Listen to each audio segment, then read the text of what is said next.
Hi friends, welcome to Renuka ಅಡುಗೆ channel. ಇವತ್ತು ನಾವು ಬಿಸಿಬೇಳೆಬಾತ್ ಮಾಡ್ತಾ ಇದೀವಿ. ಬಿಸಿಬೇಳೆಬಾತ್ ಪುಡಿ ಮಾಡೋದು ಹೇಗೆ ಅಂತ ಇಂದಿನ ವಿಡಿಯೋದಲ್ಲಿ ತೋರಿಸಿದೀನಿ. ಲಿಂಕ್ ನ ಡಿಸ್ಕ್ರಿಪ್ಷನ್ ನಲ್ಲಿ ಹಾಕಿರ್ತೀನಿ, ಬೇಕಾದ್ರೆ ನೋಡ್ಕೊಳ್ಳಿ. ಈಗ ಬಿಸಿಬೇಳೆಬಾತ್ ಮಾಡೋದಕ್ಕೆ ಏನೇನ್ ಇಂಗ್ರೀಡಿಯೆಂಟ್ಸ್ ಬೇಕು ಬನ್ನಿ ನೋಡೋಣ. 1 ಬಟ್ಟಲು ಕಡಲೆಬೇಳೆ, 3 ರಿಂದ 4 ಸ್ಪೂನ್ ಹೆಸರು ಬೇಳೆ, 1.5 ಕಪ್ ಅಕ್ಕಿ, 2 ಸ್ಪೂನ್ ಉಪ್ಪು, 3 ರಿಂದ 4 ಸ್ಪೂನ್ ಬಿಸಿಬೇಳೆಬಾತ್ ಪುಡಿ, 1.5 ಸ್ಪೂನ್ ಬೆಲ್ಲ, 1 ನಿಂಬೆ ಗಾತ್ರದ ಹುಣಸೆ ಹಣ್ಣು. ನಂತರ ಇದನ್ನು ಮಾಡಲು ಏನೇನ್ ತರಕಾರಿ ಬೇಕು ಅಂದ್ರೆ ಉದ್ದಕ್ಕೆ ಹೆಚ್ಚಿದ ಕ್ಯಾರೆಟ್, ಗೆಡ್ಡೆಕೋಸು, ನೆನೆಸಿದ ಬಟಾಣಿ, ಬೇಕಾದ್ರೆ ಫ್ರೆಶ್ ಬಟಾಣಿನೂ ಸಹ ಯೂಸ್ ಮಾಡಬಹುದು, ಬೀನ್ಸ್ ಮತ್ತೆ ಸ್ವಲ್ಪ ಆಲೂಗೆಡ್ಡೆ ಹಾಗೂ ಸಣ್ಣಗೆ ಹೆಚ್ಚಿದ ಟೊಮೊಟೊ. ಒಗ್ಗರಣೆ ಮಾಡೋದಕ್ಕೆ ಸಾಸಿವೆ, ಕಡಲೆ ಬೀಜ, 4 ರಿಂದ 5 ಜಜ್ಜಿದ ಬೆಳ್ಳುಳ್ಳಿ, 1 ಮೀಡಿಯಂ ಸೈಜ್ ಈರುಳ್ಳಿನ ಉದ್ದಕ್ಕೆ ಹೆಚ್ಚಿಟ್ಕೊಂಡಿರೋದು, 1/4 ಸ್ಪೂನ್ ಇಂಗು, ಕರಿಬೇವಿನ ಸೊಪ್ಪು ಹಾಗೂ ಒಣಮೆಣಸಿನಕಾಯಿ. ಈಗ ಒಂದು ಪಾತ್ರೆಯಲ್ಲಿ ನೀರು ತಗೊಂಡು 1 ಬಟ್ಲು ಕಡಲೆಬೇಳೆ ಹಾಗೂ ಸ್ವಲ್ಪ ಹೆಸರು ಬೇಳೆನ ಹಾಕಿ 2 ರಿಂದ 3 ಬಾರಿ ಚೆನ್ನಾಗಿ ತೊಳ್ಕೋಬೇಕು.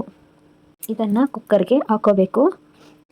ಅಕ್ಕಿನೂ ಸಹ ಇದೇ ರೀತಿ ಚೆನ್ನಾಗಿ ತೊಳ್ಕೊಂಡು ಅದನ್ನು ಸಹ ಕುಕ್ಕರ್ಗೆ ಹಾಕಿ ದೊಡ್ಡ ಲೋಟದಲ್ಲಿ 2 ರಿಂದ 3 ಲೋಟ ನೀರನ್ನ ಹಾಕಿ ಕುದಿಯೋಕೆ ಇಡಬೇಕು.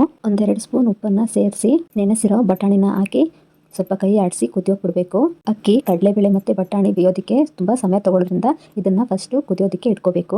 ನಂತರ ಒಂದೊಂದೇ ತರಕಾರಿಗಳನ್ನ ದಪ್ಪದಾಗಿ ಕಟ್ ಮಾಡ್ಕೋಬೇಕು, ಯಾಕಂದ್ರೆ ಚೆನ್ನಾಗಿ ಬೆಂದ್ರೆ ಬಾಯಿಗೆ ಸಿಗೋದಿಲ್ಲ. ಟೊಮೊಟೊನು ಸಹ ಮೀಡಿಯಂ ಆಗಿ ಕಟ್ ಮಾಡ್ಕೋಬೇಕು. ತರಕಾರಿಗಳನ್ನೆಲ್ಲ ಹೆಚ್ಚುತ್ತಾ ಕುದಿಯೋ ನೀರಿಗೆ ಹಾಕ್ಬೇಕು. ತರಕಾರಿಗಳನ್ನ ತುಂಬಾ ಬೇಯಿಸಬಾರ್ದು. ತಿನ್ನುವಾಗ ಬಾಯಿಗೆ ತರಕಾರಿ ಸಿಗ್ಬೇಕು, ಅವಾಗ ರುಚಿ ಚೆನ್ನಾಗಿರುತ್ತೆ. ಹೀಗೆ ತರಕಾರಿಗಳನ್ನು ಓಪನ್ ಆಗಿ ಬೇಯಿಸ್ಕೋಬೇಕು. ಅಕಸ್ಮಾತ್ ನಿಮ್ಗೆ ಟೈಮ್ ಇಲ್ಲ ಅಂದ್ರೆ 1 ಕೂಗು ಕೂಗಿಸ್ಕೊಬಹುದು.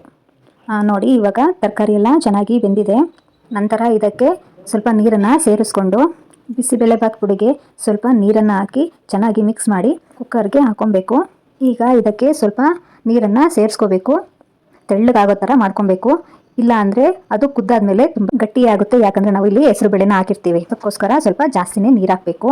ಹಾಗೆ ಇದಕ್ಕೆ ಹುಣಸೆ ರಸನೂ ಸಹ ಸೇರಿಸ್ಕೋಬೇಕು. ಸ್ವಲ್ಪ ಕೈ ಆಡಿಸ್ತಾನೆ ಇರಬೇಕು, ಇಲ್ಲ ಅಂದರೆ ತಳ ಸೀದೋಗುತ್ತೆ. ಈಗ ಇದಕ್ಕೆ 2 ಸ್ಪೂನ್ ಬೆಲ್ಲನ ಹಾಕೋಬೇಕು. ರುಚಿ ನೋಡಿ ಸ್ವಲ್ಪ ಉಪ್ಪನ್ನು ಸೇರಿಸಿ ಚೆನ್ನಾಗಿ ಕುದಿಸಿ ಇದನ್ನು ಸೈಡಿಗೆ ಎತ್ತಿಡ್ಕೋಬೇಕು. ಈಗ ಒಂದು ಪಾತ್ರೆಗೆ ಎಣ್ಣೆ ಹಾಕಿ ಕಡಲೆ ಬೀಜನ ಹಾಕ್ಕೊಂಡು ಚೆನ್ನಾಗಿ ಫ್ರೈ ಮಾಡ್ಕೋಬೇಕು. ಕಡಲೆ ಬೀಜ ಫ್ರೈ ಆದ ನಂತರ ಇದನ್ನು ಸೈಡ್ಗೆ ಎತ್ತಿಡ್ಕೊಬೇಕು.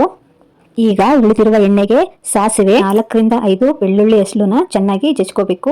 ಈರುಳ್ಳಿನ ಹಾಕೋಬೇಕು. ನಂತರ ಕರಿಬೇವಿನ ಸೊಪ್ಪು ಹಾಗೂ ಒಣಮೆಣಸಿನಕಾಯಿನ ಹಾಕೊಂಡು ಚೆನ್ನಾಗಿ ಫ್ರೈ ಮಾಡಬೇಕು.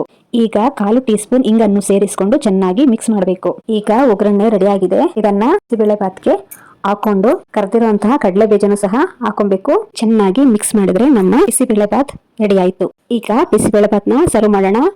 ಒಂದು ಬೌಲ್ಗೆ ಬೂಂದಿ ಖಾರ ಹಾಗೂ ಇನ್ನೊಂದು ಬೌಲ್ಗೆ ಬಿಸಿಬೇಳೆಬಾತ್ ಹಾಕಿ ಕೊಡಬೇಕು. ಒಮ್ಮೆ ಟ್ರೈ ಮಾಡಿ ನೋಡಿ. ಫ್ರೆಶ್ ಆಗಿ ನಾವು ಮನೆಯಲ್ಲೇ ಮಾಡಿರೋ ಬಿಸಿಬೇಳೆಬಾತ್ ಪುಡಿನ ಯೂಸ್ ಮಾಡಿರೋದ್ರಿಂದ ತುಂಬಾನೇ ಚೆನ್ನಾಗಿದೆ. ಈ ಬಿಸಿಬೇಳೆಬಾತ್ ಮೇಲೆ ಬೂಂದಿ ಖಾರನ ಹಾಕೊಂಡು ತಿಂದ್ರೆ ತುಂಬಾ ಸೂಪರ್ ಆಗಿರುತ್ತೆ. ದಯವಿಟ್ಟು ನಮ್ಮ ಚಾನೆಲ್ನ ಲೈಕ್ ಮಾಡಿ, ಶೇರ್ ಮಾಡಿ ಹಾಗೂ ಸಬ್ಸ್ಕ್ರೈಬ್ ಮಾಡ್ಕೊಳ್ಳಿ. Thank you for watching.